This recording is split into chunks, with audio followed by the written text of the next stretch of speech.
L'info écho avec Capital. Le chiffre du jour, plus 26%. Voici l'augmentation sur 5 ans du prix moyen des maisons neuves en lotissement. Ce prix a même bondi de 13% pour les maisons de plus de 4 pièces sur la seule année 2021. Avec la raréfaction du foncier et la réduction de la délivrance des permis de construire, les prix des logements neufs poursuivent inexorablement leur progression. Et la tendance n'est pas près de s'inverser, préviennent les constructeurs.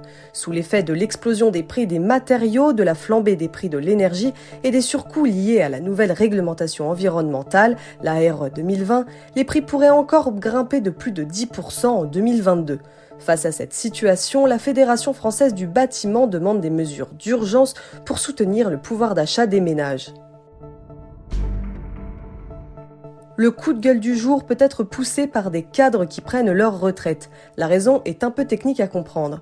Avant la fusion en 2019 de l'Agirc et de l'Arco, les régimes de retraite complémentaires des salariés du privé, les cadres qui gagnaient plus de 13 000 € par mois cotisaient dans ce que l'on appelle la tranche C.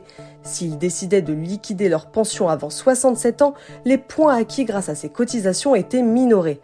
Depuis la fusion de l'Agirc et de l'Arco, cette tranche C de décotisation a disparu, mais la règle de la minoration demeure. Donc sans le savoir, certains salariés percevant de hauts revenus et partant avant 67 ans à la retraite se voient appliquer une sorte de malus définitif sur leur pension. L'info pratique Capital concerne les détenteurs d'une assurance vie. La plupart de ces épargnants ont par le passé investi massivement dans le fonds euro. Mais avec les taux obligataires au plancher et l'inflation galopante, ils perdent désormais de l'argent en choisissant la sécurité du support à capital garanti de l'assurance vie.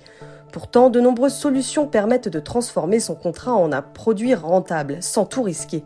Les marchés financiers, dans le coté ou le non-coté, ou l'immobilier, se révèlent très rémunérateurs, à condition de se laisser du temps et d'effectuer les bons choix. Les épargnants néophytes peuvent dans ce but recourir à l'expertise d'un professionnel et activer la gestion pilotée à peu de frais. À la clé, un rendement potentiel à 2 chiffres contre 1% en moyenne pour le fonds euro. Et on termine par l'appel téléphonique musclé entre Emmanuel Macron et Vladimir Poutine ce jeudi soir. En réponse à l'invasion russe de l'Ukraine, le chef de l'État a appelé le président russe pour tenter d'apaiser la situation. D'après un communiqué transmis par le Kremlin, l'échange entre les deux dirigeants aurait été franc et sérieux. Le locataire de l'Élysée aurait d'ailleurs exigé l'arrêt immédiat de l'offensive russe sur le territoire ukrainien.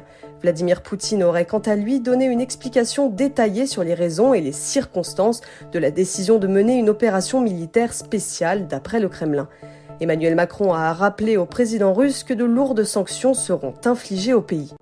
C'était l'Info écho avec Capital.